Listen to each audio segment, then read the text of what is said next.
در پایتخت روسیه همایش پنجم مسکو درباره امنیت بین المللی شروع شد که در آن وزیران دفاع 10 کشور حضور دارند.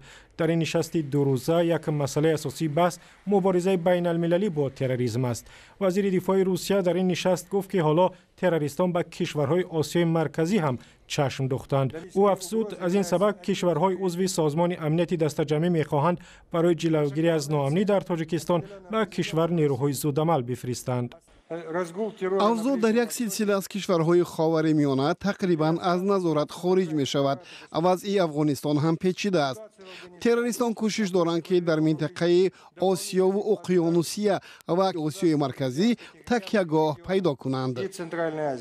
وزیر دفاع روسیه همچنین گفت که همکاری‌های نظامی کشورش با ناتو و اتحادیه اروپا متوقف شده است.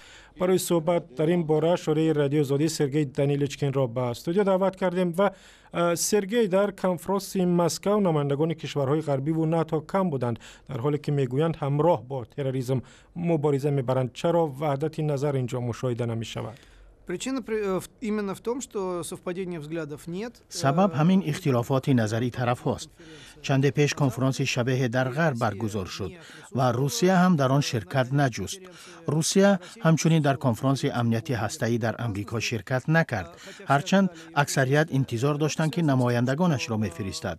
سبب اصلی این است که غرب و روسیه از جهت منافع استراتژی نظرهای مخالف دارند و از طرف دیگر در مناقشه‌های خاورمیانه روسیه و کشورهای غربی از طرفهای مخالف در این کشورها حمایت می‌کنند. Западная коалиция поддерживает разные группировки и разные стороны конфликта. سرگئی در همایش مسکو وزیر دفاع ایران نیز حضور داشت که این را علامت دیگری از تقویت همکاری‌های نظامی روسیه و ایران می‌دانند. او هم از منبر کنفرانس درباره مبارزه با تروریسم حرف زد و عربستان را به پشتیبانی از تروریسم متهم کرد. آیا این دوستی مسکو و تهران رابطه‌های روسیه با کشورهای سنی تبار خلیج فارس را سرد نمی‌کند؟ Де-факто так получилось, что, например, в Сирии Россия и Иран находятся по одну сторону баррикад.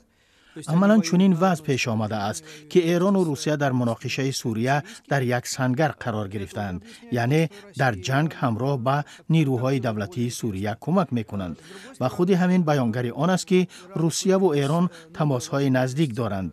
از طرف دیگر ایران بعد برداشتن تحریم‌های بین المللی امکان یافت که سیاست مستقلانه خارجی فعالتر را پیش بگیرد.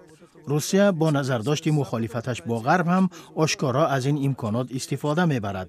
از طرف دیگر روسیه فکر میکند که برایش امکان فراهم شده است تا بین حکومت شیعه مذهبی ایران و کشورهای سنی مذهبی خاورمیانه که ضدیت دارند به حیث میانجی عمل کند. یعنی روسیه در عمل امکان دارد که بین این دو طرف میانجیگری کند، ولی فعالیت ها در جبهه دیپلماتی نشان میدهد که فقط احتمال استفاده این امکان وجود دارد.